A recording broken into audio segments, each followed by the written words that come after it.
Muy bien. Ahí estamos en directo. Vamos a continuar con este séptimo encuentro de qué estás buscando, basado en este libro de Krishnamurti, que habla acerca de la felicidad, y hoy nos toca el tema de las relaciones. Ya hemos tocado el tema de las relaciones, bueno, muchísimas veces, pero a veces nos cuesta comprender qué es una relación. Nosotros comprendemos que relacionarnos es yo que me relaciono con otro, ¿no? En un estado de separatividad. Entonces nos preguntamos si puede haber relación mientras exista separación o división. ¿Puede haber relación con otro cuando no hay contacto con él? Y no hablemos del contacto físico, sino en todos los niveles de nuestro ser. Yo le puedo estrechar la mano a otro y sin embargo estar a miles de kilómetros de distancia, envuelto en mis propios pensamientos y problemas. Puedo estar en un grupo y no obstante sentirme solo. Así que nos preguntamos, ¿puede haber alguna relación con el árbol, con la flor, con un ser humano, con una puesta de sol, cuando la mente está aislada en sus propias actividades? ¿Puede existir contacto alguno con cualquier cosa, incluso cuando la mente no se aísla? Tenemos que comprender que cada cual vive dentro de su propia estructura. Tú, el otro, yo, cada uno en la suya. Pero, ¿existe alguna posibilidad de atravesar esa estructura? ¿No será que la palabra es esa estructura? ¿Ese recinto protegido, esa protección? ¿No está creado ese recinto por el interés propio, tanto el del otro como el mío, por sus deseos en contraposición a los míos? ¿No está este recinto protegido por el pasado? Es esta la dificultad, ¿verdad? No es una sola cosa, sino todo un manojo de cosas que la mente arrastra consigo constantemente. El otro lleva su fardo, su peso, ¿no? Y yo llevo el mío. Entonces, ¿es posible que en algún momento nos liberemos de esa carga, de manera que la mente pueda encontrarse con la mente y el corazón con el corazón? Es este el problema, ¿no es así? Las estructuras, ¿no?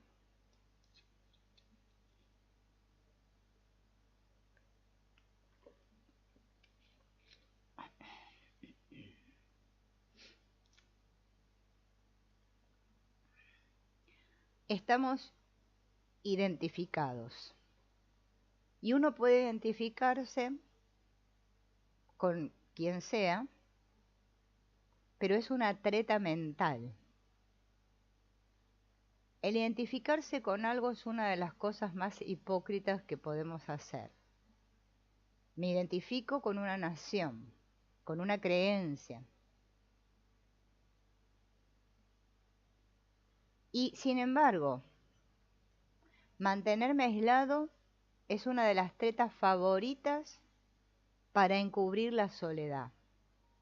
Y de forma similar uno se identifica tan fuertemente con su propia creencia que uno termina convirtiéndose en esa creencia. Y eso nos tiene en un estado neurótico. Ahora bien, si descartamos esa necesidad de identificarnos con una persona, con una idea o con una cosa, porque en eso no hay armonía, unidad ni amor, como consecuencia de esto surge otra pregunta. ¿Puede uno eliminar este escudo protector de manera que nunca más exista? Solo entonces puede darse la posibilidad de establecer un contacto real. Pero, ¿cómo va uno a eliminar completamente el escudo protector?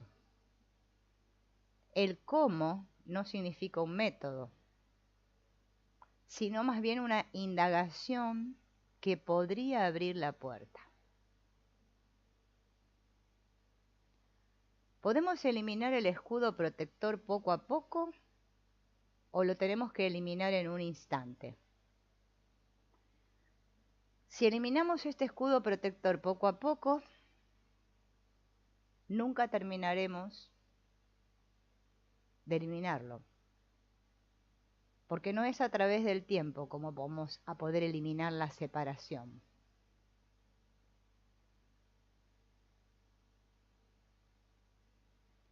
El mismo movimiento de profundizar en el interior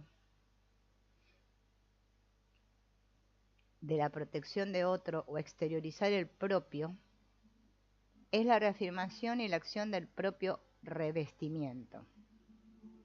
Uno es la protección. Por lo tanto, uno es el observador del recinto protector. Y uno también es el mismo recinto.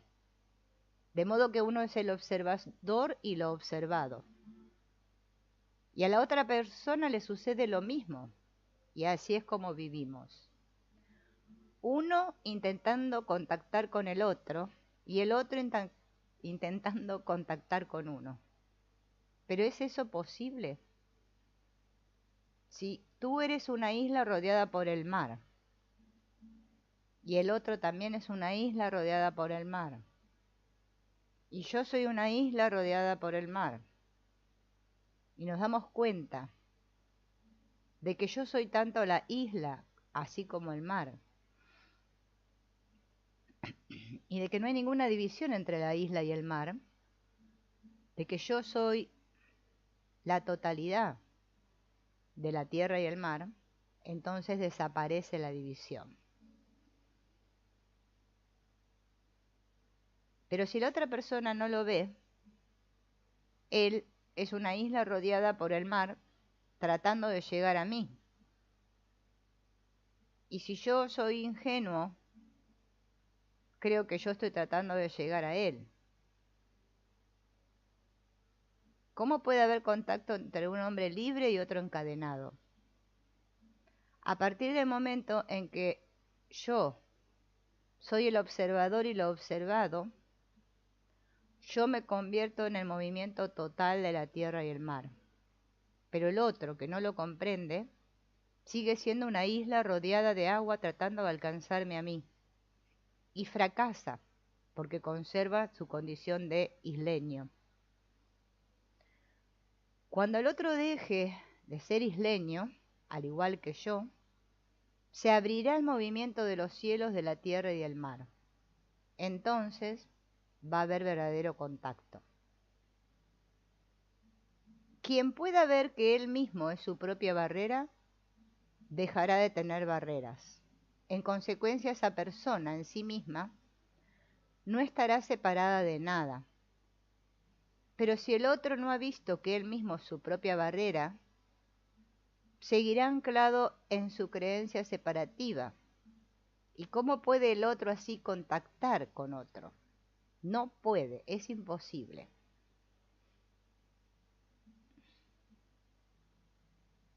Existe un espacio entre lo que la mente llama protección y ella misma. Es una protección que la misma mente ha fabricado. Existe un espacio entre el ideal y la acción. De estas diferentes fragmentaciones de espacio, entre el observador y lo observado, entre las diferentes cosas que se observan, surge todo conflicto y lucha, así como todo lo que llamamos problemas. En esa separación entre la protección a mi alrededor y la protección que rodea al otro, ahí está toda nuestra vida, toda nuestra relación y lucha. Y nos preguntamos, ¿qué es ese espacio? ¿Existe el espacio entre yo y la protección del otro, el espacio entre la otra persona y mi propia protección, y el espacio entre las protecciones de ambos. El observador detecta esos espacios. ¿Pero de qué están hechos? ¿Cómo surgen? ¿Cuál es su cualidad? ¿Cuál es la naturaleza de estos espacios divididos? Y si pudiéramos eliminarlos, ¿qué sucedería, no? Esto de comprender que lo de la brecha, ¿no? Que es de lo que habla el curso de milagros, ¿no? Comprender que existe ese espacio y cuestionarnos esto, ¿no?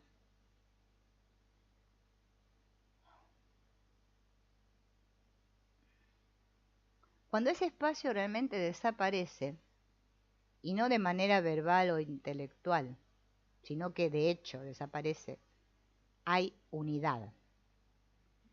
En esa armonía, yo y el otro desaparecemos y queda solo espacio que no puede fragmentarse.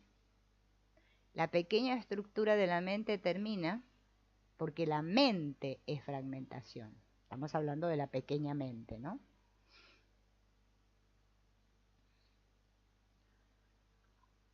Existe el espacio físico. Vamos a entender lo que es el espacio, ¿no? Porque cuando nos hablan de espacio podemos entender muchas cosas. Existe el espacio físico. Yo estoy aquí, esta botella está separada de mí, está aquí, ¿no? Bien. Pero también existe un espacio psicológico, igual que existe el espacio entre la idea y la realidad. Así que todo eso, lo físico y lo psicológico, es espacio limitado y definido. Pero no estamos hablando del espacio físico, estamos hablando del espacio psicológico entre personas y del espacio psicológico en el ser humano, en sus pensamientos y actividades. Y nos preguntamos, ¿cómo surge ese espacio? ¿Es ilusorio o es real? Tengo que sentirlo y ser consciente de ese espacio y estar seguro de que no tenemos simplemente una imagen mental del espacio. Recordemos que la descripción no es la cosa. Ese espacio forma parte de mí. ¿Cómo surge ese espacio?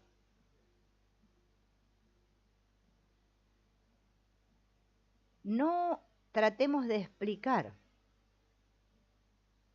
sino de permanecer en ese espacio y sentirlo. Porque entonces la creencia y la descripción van a tener poco significado y valor si me empiezo a explicar lo que es el espacio. ¿Saben cómo surge este espacio? A través de un pensamiento. ¿Cuál es el pensamiento? Yo. Cuando yo digo yo, automáticamente aparece el espacio y está el no yo. Bien. El mismo pensamiento es esa separación, esa división. Porque el pensamiento siempre está dividiéndose en fragmentos y creando división. Divide lo que observa en forma de espacio, yo y el no yo, lo tuyo, lo mío, yo y mis pensamientos, y ya hay un espacio también. Ese espacio que el pensamiento crea entre las cosas que observa, lo convierte en algo real, y es el espacio el que divide. Y a continuación el pensamiento intenta construir un puente para unir esa división, y así se juega tretas a sí mismo todo el tiempo, engañándose y con la esperanza de unificar.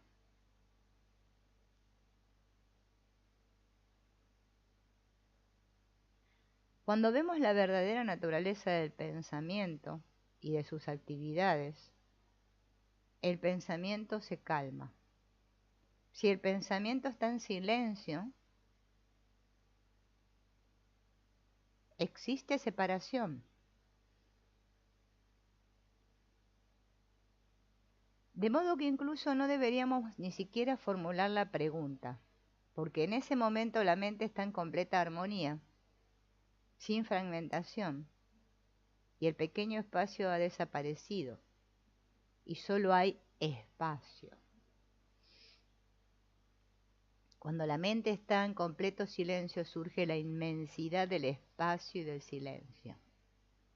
Ese silencio es la bienaventuranza.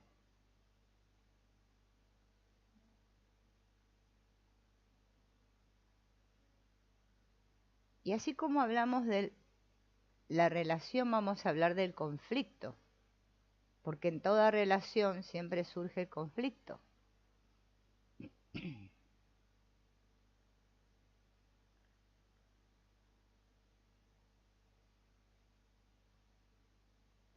¿Puede uno convertir lo que es en lo que no es? ¿Puede la discordia transformarse en armonía? Si uno acepta el conflicto, tiene también que aceptar todo aquello que la sociedad alimenta: las guerras, la ambición de la competencia, la forma agresiva de vivir, toda la violencia brutal del hombre, dentro o fuera de esos lugares llamados sagrados.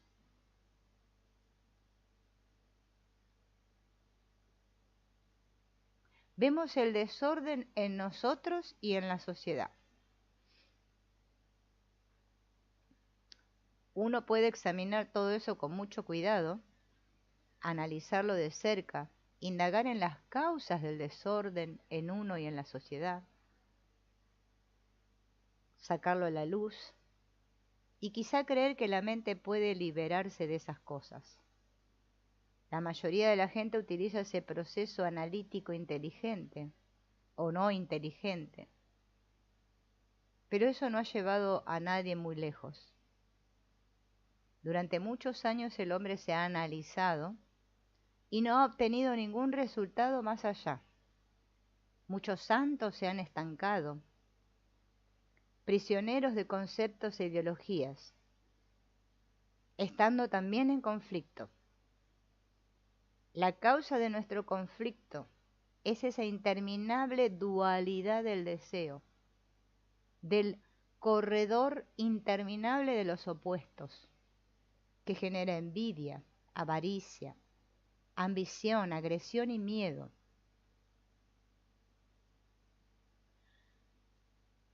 Nos preguntamos si no existe alguna otra forma de abordar este problema, porque la aceptación de esta lucha y todos nuestros esfuerzos por terminar con esta lucha ya son una tradición. Pero como podemos ver, la mente que se basa en él genera más desorden. Por lo tanto, el problema no es cómo terminar con el desorden, sino más bien, si la mente puede observar el desorden sin la tradición, entonces quizá desaparezca todo problema. Es decir, existe el hecho del desorden. Es un hecho real. Y el enfoque tradicional de este hecho es analizarlo, tratar de descubrir sus causas y vencerlas. O inventar un opuesto y luchar para alcanzarlo. Ese es el enfoque tradicional. Con disciplinas, ejercicios, controles, supresiones y sublimaciones. El hombre ha venido haciendo esto durante muchos años y no ha llegado a ninguna parte. Podemos definitivamente abandonar este enfoque y observar el problema de manera distinta. O sea, sin tratar de ir más allá, de resolverlo, de vencerlo, o de escapar.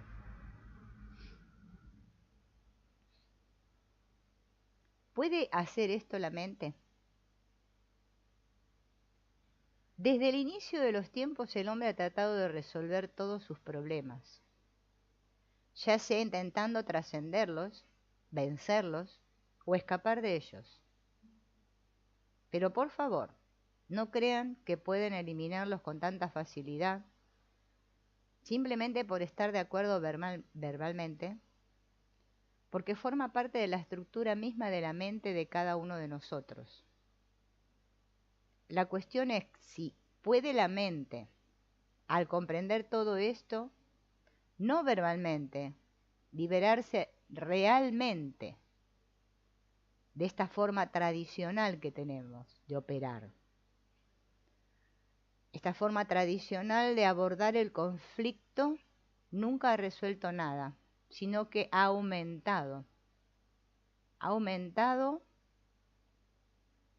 y cada vez somos más violentos, lo cual es conflicto y ha añadido un conflicto adicional al tratar de no ser violento.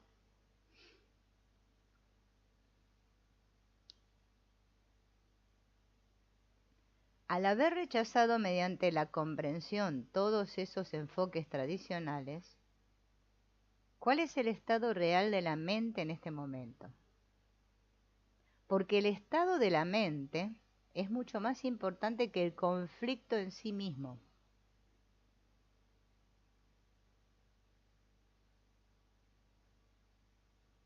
¿Por qué no sabemos esto? Porque no somos conscientes del estado de la mente.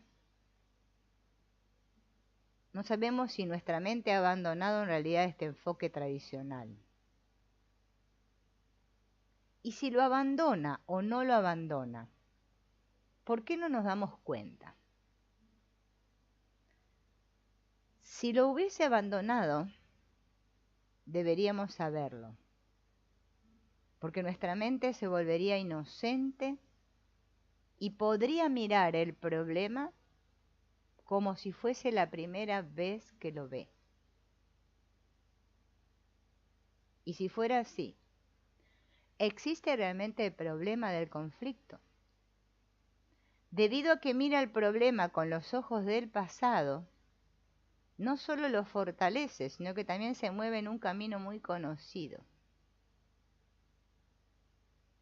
Con la vieja mirada o con los ojos nuevos. Los ojos nuevos están libres de las reacciones condicionadas que le damos al problema. Pero reconocer el problema y nombrarlo ya es encararlo otra vez de forma tradicional. La justificación, la condena o interpretar el problema en términos de placer y dolor, todo ello está relacionado con el habitual enfoque tradicional de actuar sobre el problema. Para los hombres esto es algo positivo. Sin embargo, cuando la mente descarta todo eso como algo ineficaz y poco inteligente, se vuelve ordenada y libre.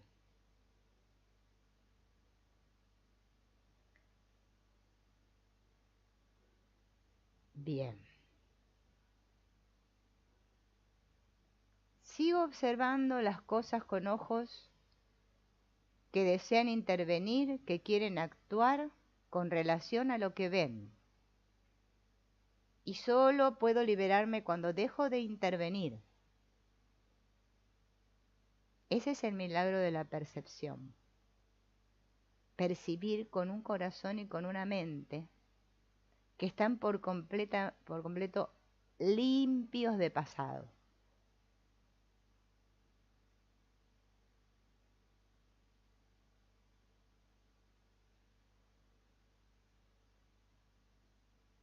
Bien.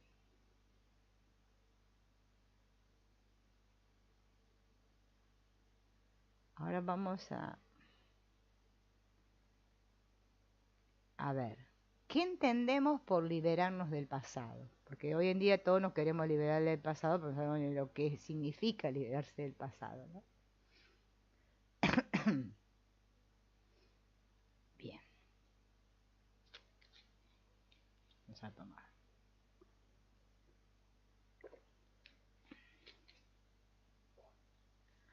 El pasado es la acumulación de todos nuestros recuerdos, que actúan en el presente y generan esperanzas y temores del futuro.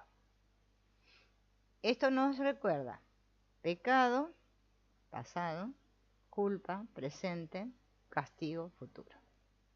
Pecado, culpa, miedo. Estas esperanzas y temores son el futuro psicológico. Sin ellos, el futuro no existe. Por lo tanto, el presente es la acción del pasado y la mente es este movimiento del pasado actuando en el presente y creando esto que llama futuro. Esa respuesta del pasado es involuntaria, no es invitada ni solicitada y aparece sin que nos demos cuenta. Entonces, ¿cómo nos vamos a liberar de ella?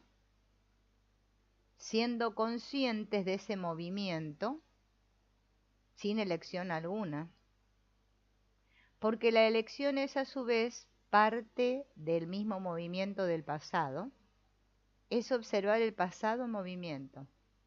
Y esa observación no es un movimiento del pasado. Observar sin la imagen del pensamiento es una acción en la cual el pasado ha cesado. Observar el árbol sin el pensamiento es acción sin pasado. Observar el movimiento del pasado es igualmente acción sin el pasado. Por eso el estado de ver es más importante que lo visto. Darse cuenta del pasado en esa observación, sin opción, no solo es actuar de manera diferente, sino ser diferente. En este darse cuenta la memoria funciona sin impedimento, funciona con eficiencia. Ser espiritual significa ser tan consciente, sin elección alguna, que lo conocido no interviene, aun cuando lo conocido actúe donde y cuando tenga que hacerlo.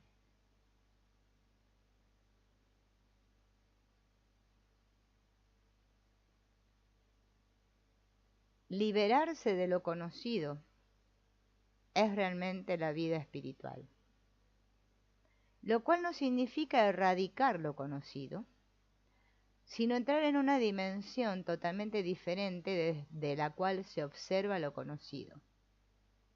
Esa acción de ver sin opción es la acción del amor.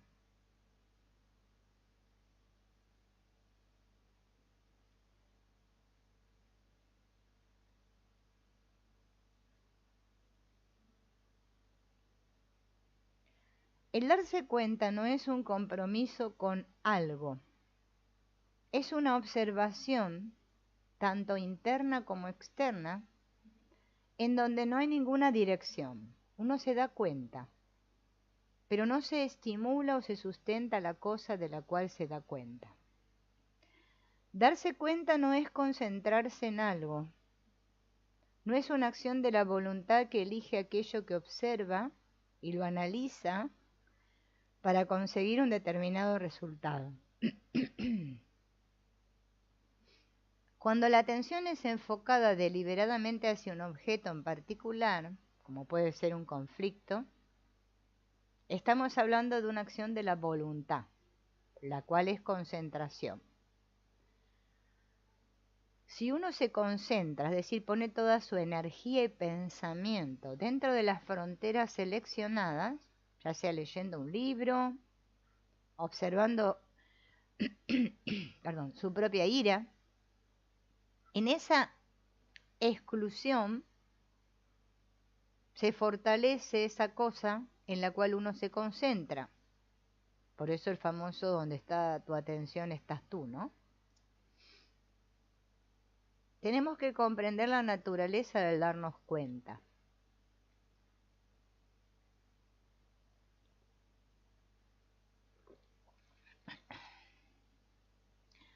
Podemos darnos cuenta de una cosa en concreto o darnos cuenta de esa cosa concreta como parte de la totalidad. Porque lo particular por sí solo tiene muy poca importancia, pero cuando uno ve la totalidad, esa cosa en concreto tiene relación con el todo. En esa conexión lo particular tiene su verdadero significado. No se convierte en lo más importante ni se saca de contexto. De modo que la verdadera pregunta sería, ¿se da uno cuenta del proceso total de la vida? ¿O solo está concentrado en lo particular de manera que pierde la perspectiva de todo el campo de la vida? Darse cuenta de todo el campo de la vida es ver también lo particular, pero al mismo tiempo comprendiendo su relación con la totalidad. Por ejemplo, si uno está enojado y tiene interés en terminar con ese enojo, al enfocar su atención en él, se pierde la totalidad y el enojo se fortalece, porque el enojo está relacionado con la totalidad. Cuando separamos lo particular de la totalidad, lo particular genera sus propios problemas. ¿Se entiende esto? Esto es el tema de la separación, que explica el curso de milagros, ¿no? La idea de el deseo de querer ser especial. Una idea loca es mi idea separada del contexto, de la totalidad. O sea, pienso por mí mismo ahora. Y me olvido de que formo parte. Yo creo que voy aparte. Ese es todo el problema que tenemos los seres humanos. Por eso vivimos en conflicto, ¿no? Cuando ya comprendemos esto, ya es que ya nos parece como que todas las terapias que hay por ahí, todo esto que existe hoy en día, ya es que no sirven para nada, porque es que me tengo que dar cuenta de esto. Cuando me doy cuenta de esto, ¿para qué lo otro? ¿Para qué tanto análisis y tanta cosa que tenemos que hacer así, el paso 2, esto hay que ponerlo así? Todas esas son acciones de la mente que cree que va aparte. Yo, me voy a sanar yo. Pero es que no me doy cuenta que pertenezco a un todo. Otra vez volvemos al tema de la alfombra, ¿no? Con el puntito de la alfombra, que se cree que ella puede existir por su cuenta. Y se olvida de que está en el entramado de la alfombra, ¿no? Bien.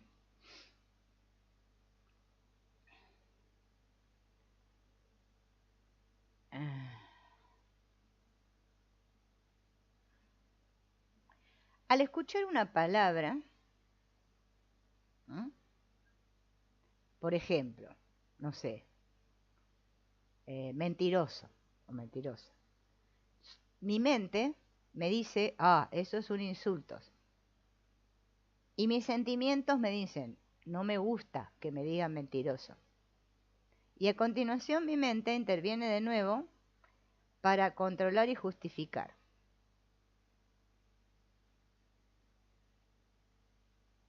Cuando la mente deja de intervenir de nuevo, surge el sentimiento. De esta manera, un acontecimiento genera una reacción en cadena en diferentes partes de mí. Lo que uno escucha, lo desmenuza, lo convierte en fragmentos, y si nos concentramos en uno de esos fragmentos, nos perdemos el proceso total de ese escuchar. Pero el escuchar puede ser fragmentario o puede ser totalitario. Yo puedo escuchar con todo mi ser. Percibir la totalidad significa percibir con mis ojos, mis oídos, mi corazón y mi mente. No se trata de percibir con cada uno de ellos separadamente, sino de prestar atención plena, completa. Y en esa atención la parte, como en este caso el enojo, adquiere un distinto significado porque está interrelacionada con muchas otras cosas.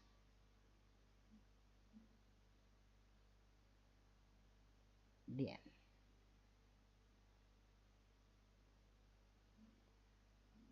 Cuando yo me doy cuenta del enojo con todo mi ser, ¿existe el enojo? La inatención es el enojo. La atención, o sea, cuando estoy atento con todo mi ser, me permite ver la totalidad. La inatención es cuando yo veo una sola parte. Todo el problema consiste en darse cuenta de la totalidad, de la parte y de la relación entre ambas. Generalmente separamos la parte del resto y yo trato de resolver esa parte. Por eso el conflicto aumenta y nunca encuentro la solución.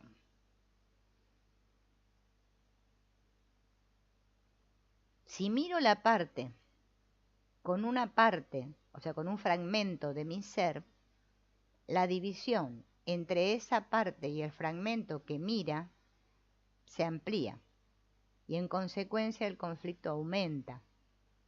Si no hay división, no hay conflicto.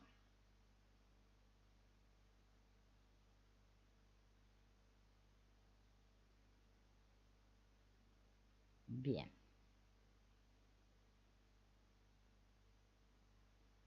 Y vamos a hablar, porque esto tiene mucho que ver con esto que viene hablando Krishnamurti, sobre la moralidad. Gran palabra, ¿no? Porque la pregunta que se hace la mayoría, nos hacemos, ¿va? La mayoría de nosotros,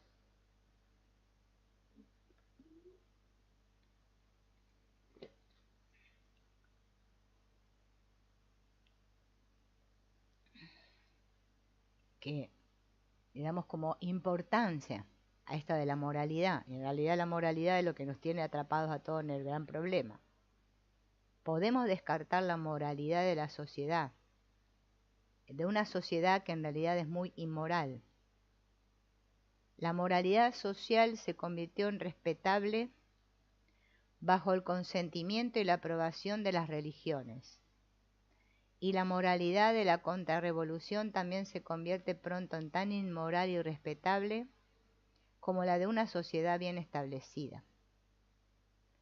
Esta moralidad consiste en ir a la guerra, matar, buscar poder, ser agresivo, permitirle al odio tener su lugar. Esa moralidad es toda la crueldad y la injusticia de la autoridad establecida. Eso no es moralidad. Pero ¿puede uno decir realmente que eso no es moralidad? Porque nosotros somos parte de esa sociedad, seamos conscientes o no. La moralidad social es nuestra moralidad y podemos descartarla así tan fácilmente. La facilidad con que la descartamos es el indicativo de nuestra propia moralidad.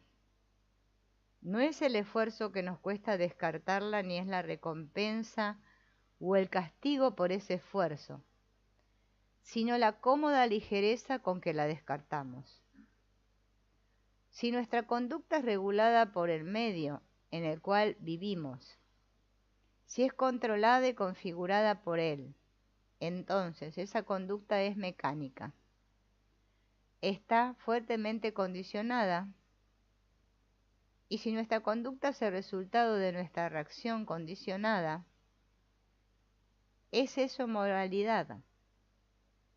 Si nuestra acción se basa en el miedo y la recompensa, ¿es honesta? Si nos comportamos correctamente de acuerdo con algún concepto o principio ideológico, ¿puede esa acción ser considerada virtuosa? Por eso debemos comenzar a determinar cuán profundamente hemos desvinculado la moralidad de la autoridad. de la imitación, de la conformidad y de la obediencia. ¿No es el miedo la base de nuestra moralidad? A menos que uno mismo conteste estas preguntas en toda su amplitud, no podrá saber lo que es ser verdaderamente virtuoso. La facilidad con que uno se deshace de esa hipocresía es muy importante. Si uno solamente la ignora, no demuestra que sea moral. Puede que sea simplemente psicopático. Si uno vive una vida de rutina y satisfacción, eso tampoco es moralidad.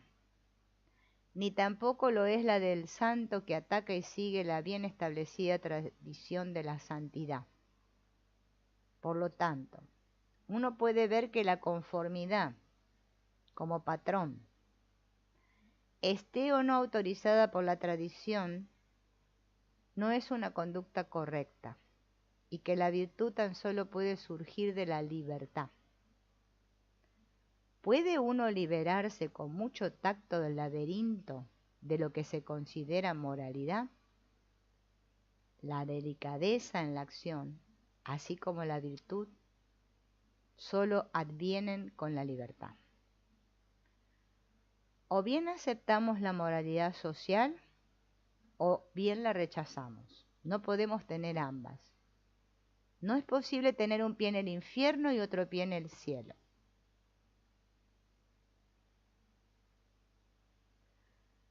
Es mucho mejor desistir y no tratar de ser moral.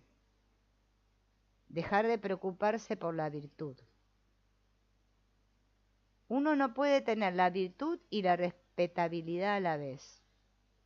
La virtud es libertad y la libertad no es una idea o un concepto. Cuando hay libertad hay atención y solo en esa atención puede florecer la bondad.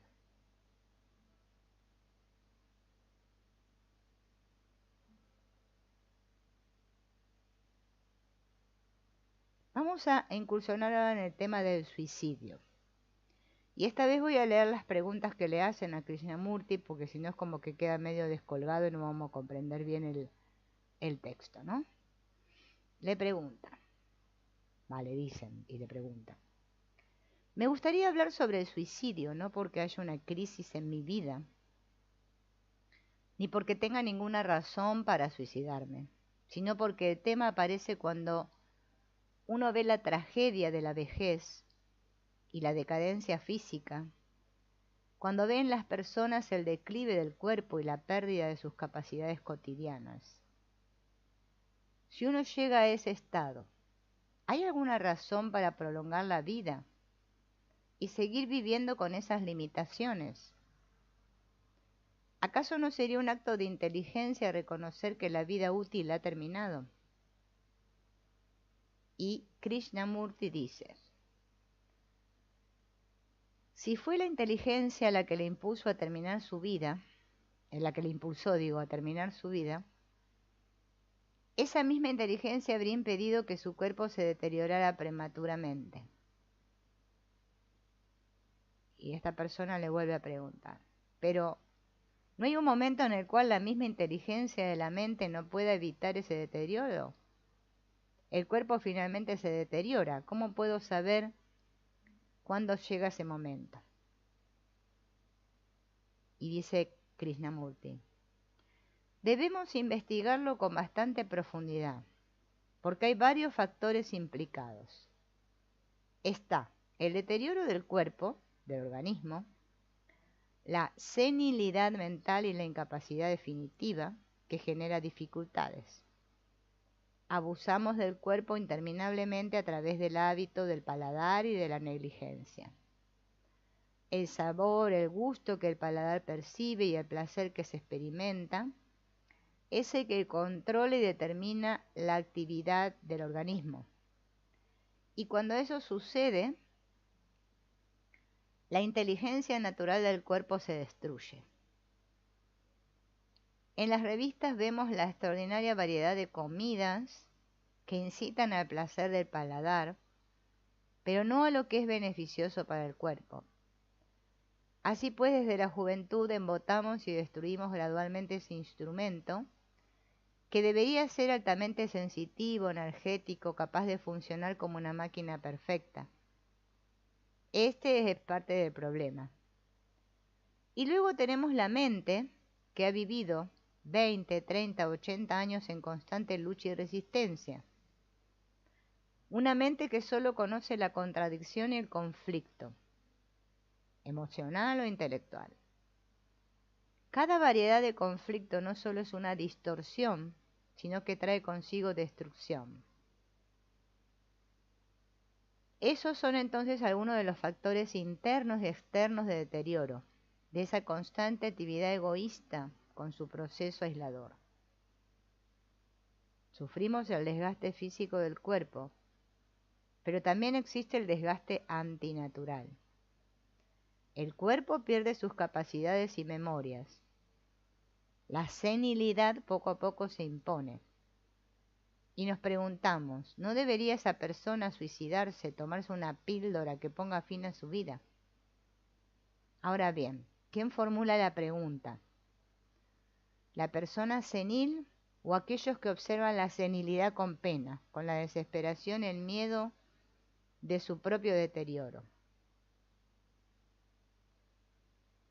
Entonces la persona dice, es obvio que desde mi punto de vista mi pregunta la motiva la angustia que siento al ver la senilidad en otras personas, porque supongo, todavía no se ha desarrollado en mí, sin embargo, ¿no hay también alguna acción de la inteligencia que al ver un posible deterioro del cuerpo se anticipa y formula la pregunta de si no es simplemente una pérdida de tiempo continuar cuando el organismo ya no puede vivir inteligentemente?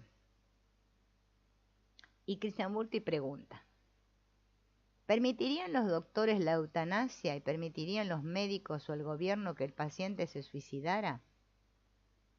Y la persona dice, sin duda, esa es una cuestión legal, sociológica o, en la mente de ciertas personas, una cuestión moral.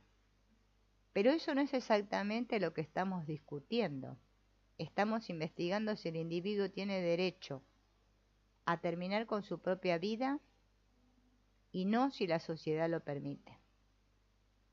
Y Krishnamurti le dice, usted pregunta si uno tiene el derecho a quitarse la vida no solo cuando esté senil o se haya dado cuenta de que la senilidad se acerca, sino también si es moralmente correcto suicidarse en algún momento.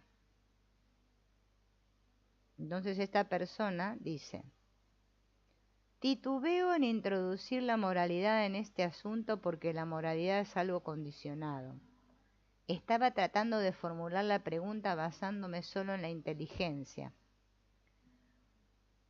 Por fortuna, en este momento el problema no me afecta personalmente, por lo tanto creo que puedo mirarlo de manera bastante desapasionada, verlo como una acción de la inteligencia humana. ¿Qué me dice? Y Krishnamurti le dice, lo que quiere decir usted es, ¿puede un hombre inteligente suicidarse? Y la otra persona dice, ¿o puede el suicidio, dependiendo de ciertas circunstancias, ser la acción de un hombre inteligente? Y Krishnamurti le dice, es la misma cosa. El suicidio finalmente surge de una gran desesperación ocasionada por una profunda frustración, de un miedo insalvable o de darse cuenta de la falta de sentido que tiene vivir en ciertas condiciones. Y la persona esta continúa, ¿no? Por eso les estoy leyendo el diálogo de entre ellos dos, porque si no es como que no se comprende, ¿no? Si puedo interrumpir, diría que eso generalmente es así, pero estoy tratando de formular la pregunta fuera de cualquier motivación. Cuando uno llega al punto de la desesperación, seguramente está involucrado un gran motivo y resulta difícil separar la emoción de la inteligencia. Sin embargo, estoy tratando de enfocarlo solo desde el ámbito de la pura inteligencia sin emoción. Y Krishnamurti le dice, lo que usted está preguntando es, ¿permite la inteligencia cualquier clase de suicidio? Es obvio que no. De hecho, uno tiene que comprender esta palabra inteligencia. ¿Es inteligencia permitir que el cuerpo se deteriore por medio del hábito, de la indulgencia, del estímulo del paladar, del placer, etcétera? ¿Esa es una acción de la inteligencia? ¿Es eso inteligencia? La persona dice, desde luego que no. Pero incluso cuando ha habido cierto uso no inteligente del cuerpo, puede llegar un momento en la vida en que a uno no le sea posible retroceder y redirigir su propia vida, si bien su cuerpo aún no sufre los efectos del mal uso. Y Krishnamurti dice, por consiguiente, lo importante es darse cuenta de la manera perjudicial de vivir e inmediatamente dejar de hacerlo, no posponerlo para una fecha futura. Actuar inmediatamente frente a un peligro es un acto de lucidez, de inteligencia, y tanto posponerlo como buscar el placer indican falta de inteligencia. Por lo tanto, ¿no ve también como algo muy real y verdadero que ese proceso aislador del pensamiento, con su actividad egocéntrica, es una forma de suicidio? El aislamiento es suicidio, ya sea el de una nación o el de una organización religiosa, el de una familia o el de una comunidad. Uno está atrapado en esa trampa que finalmente conduce al suicidio.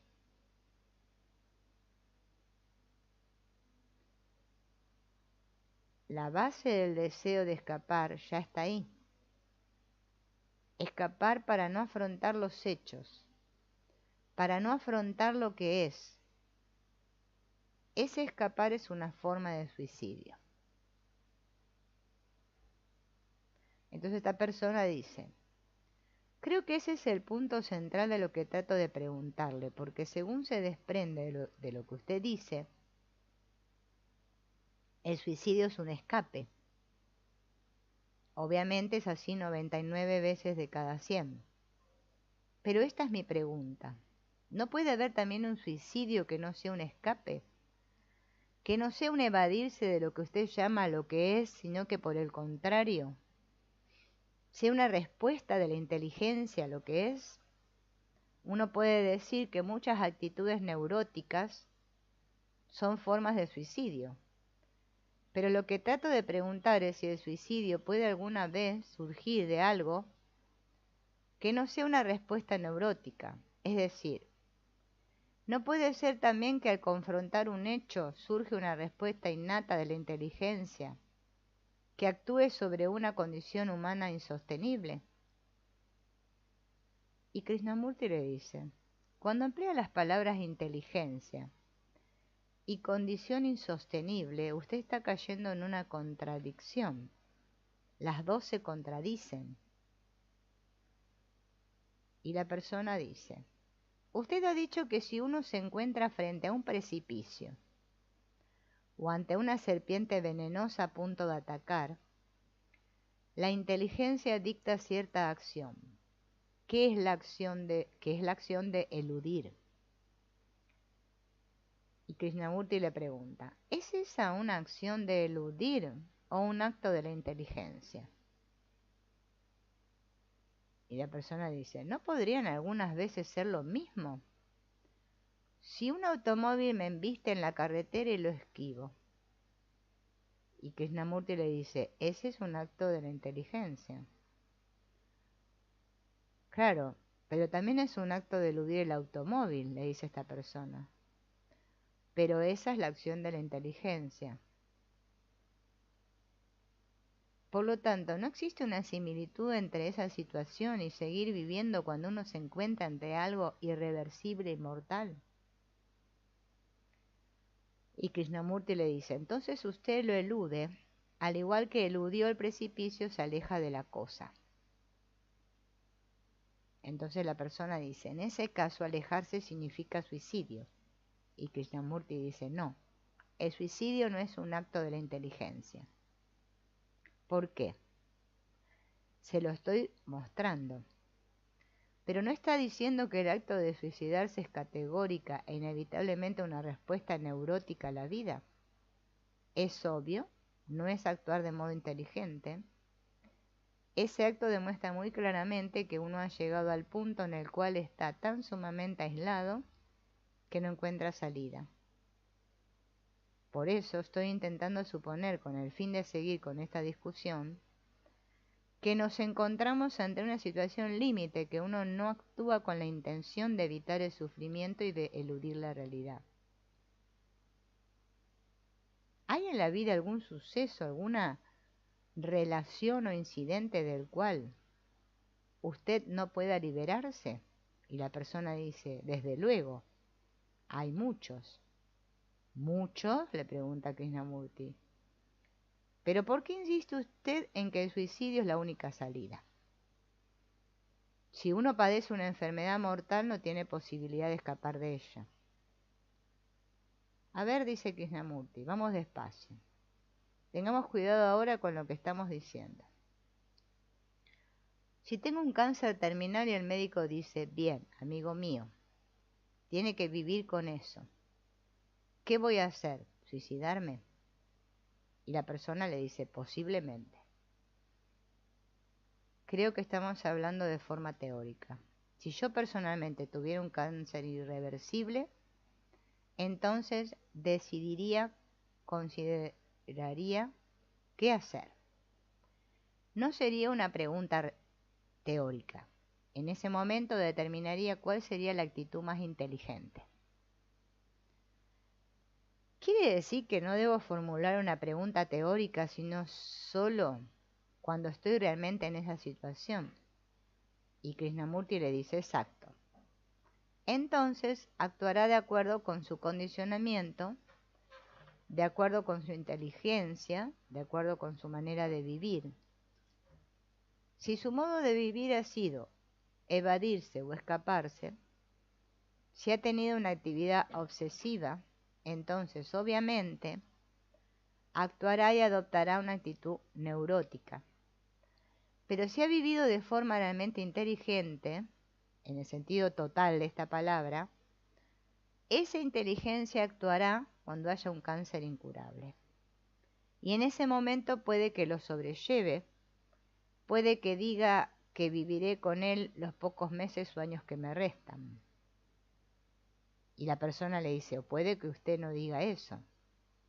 Y Krishnamurti le dice, o puede que yo no diga eso, pero no afirmemos que el suicidio es inevitable. Y la persona dice, nunca he dicho eso. Pregunté si en ciertas circunstancias apremiantes, tales como un cáncer incurable, el suicidio podría ser una reacción inteligente al problema. Entonces Krishnamurti dice, mire, en todo esto hay algo extraordinario. La vida le ha dado gran felicidad, belleza, beneficios, y usted ha aceptado todo eso. Igualmente, cuando se sintió infeliz, también lo aceptó, porque constituye parte de la inteligencia. Y ahora que se encuentra con el cáncer incurable, dice, no puedo soportarlo por más tiempo, debo terminar con mi vida. Pero, ¿por qué no sigue sobrellevándolo, viviendo con él, investigando sobre él mientras tenga vida? En otras palabras, esa pregunta no tiene respuesta sino si uno no se encuentra en esa situación. Claro, le dice Krishnamurti, por eso siento que es muy importante afrontar el hecho, afrontar lo que es de instante en instante y no teorizar. Si alguien padece una enfermedad, si está gravemente enfermo de cáncer o se ha vuelto completamente senil, ¿qué es lo más inteligente que se puede hacer? No yo como un simple observador, sino el doctor, la esposa o la hija. Uno no puede realmente contestar eso porque se trata de un problema de otro ser humano. Claro, le dice Krishnamurti, ese es el kid. Creo que uno no tiene derecho a decidir sobre la vida o la muerte de otro ser humano. Y Krishnamurti dice, pero lo hacemos. Todas las tiranías lo hacen, y lo hace la tradición. La tradición dice que uno debe vivir de esta manera y no de aquella otra.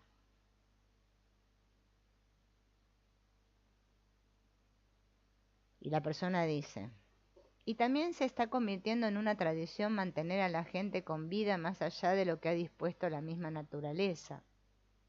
Mediante el conocimiento médico se alarga la vida de las personas, y aun cuando es difícil definir lo que es el estado natural, me parece muy artificial alargar más tiempo la vida, tal como sucede ahora con mucha gente. Pero esa es una cuestión diferente. Y Krishnamurti le dice, en efecto, esa es otra cuestión. Voy a tomar.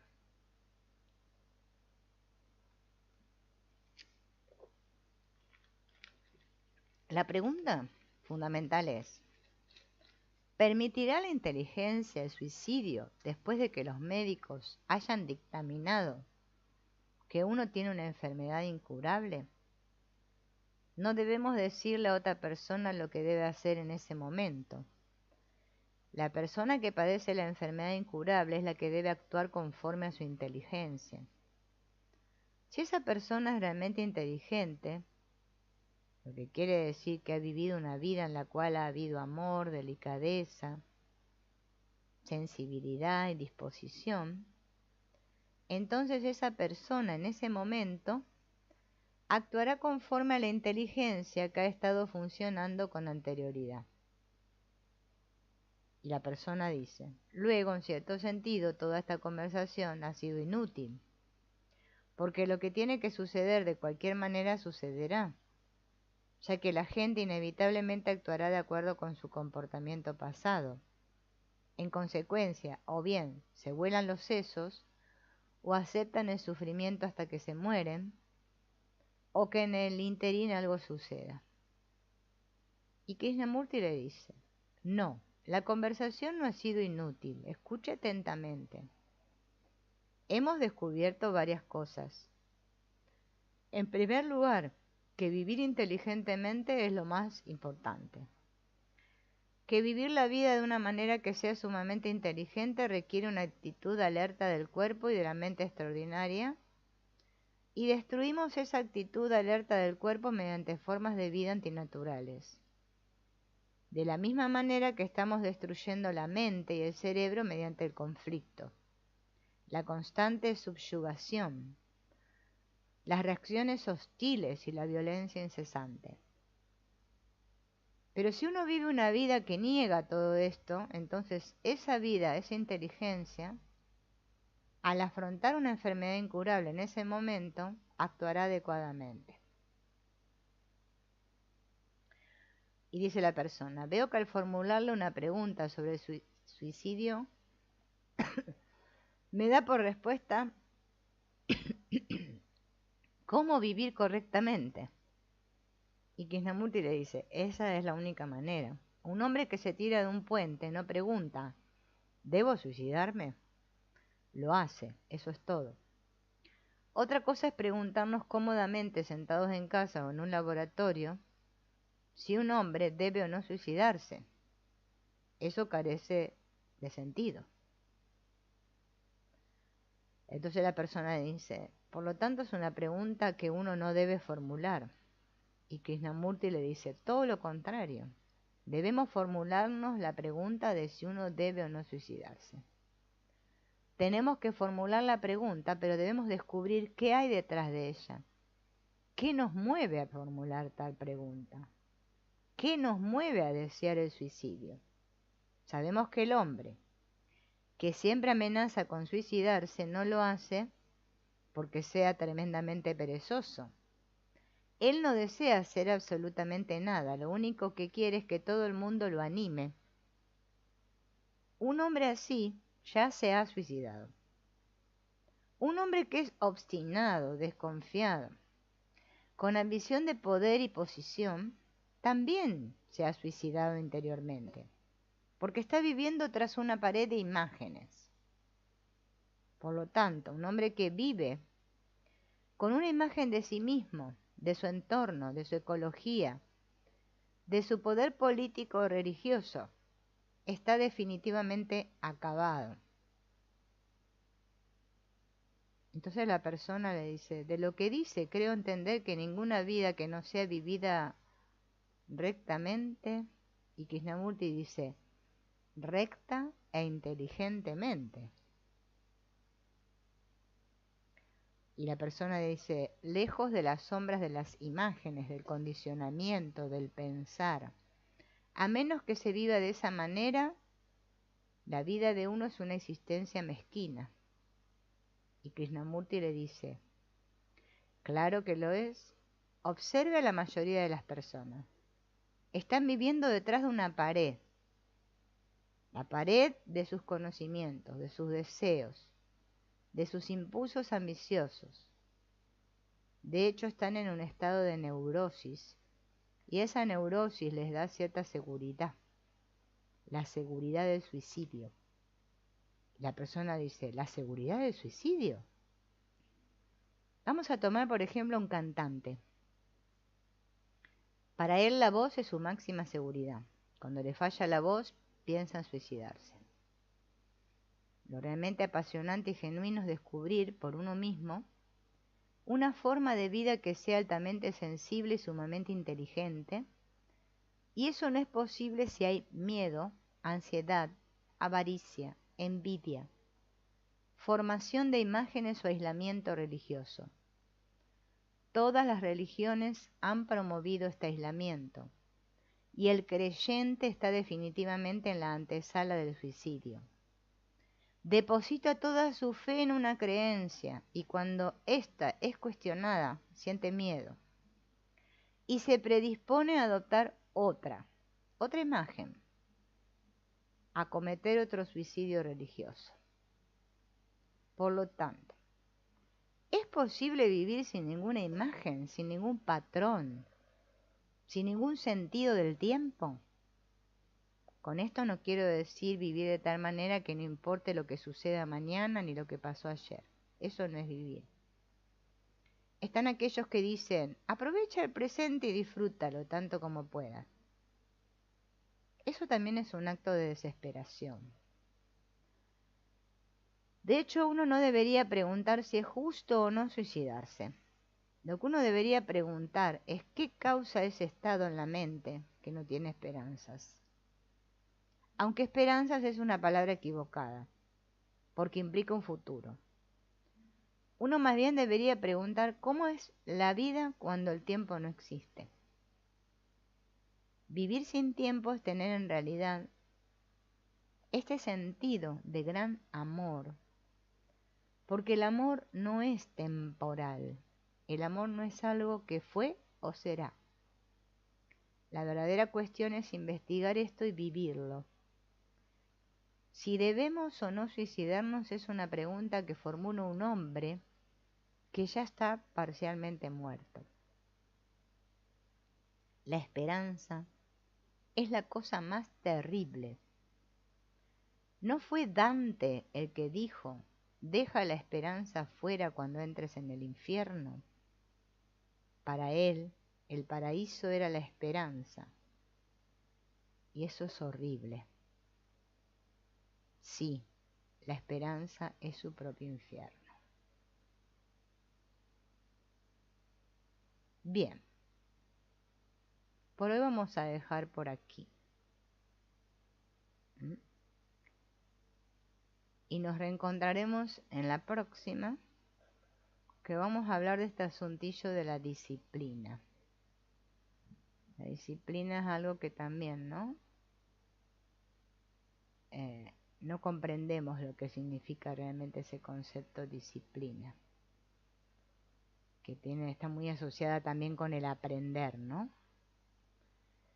Bien, bueno, me despido y nos vemos en el próximo encuentro. Chao.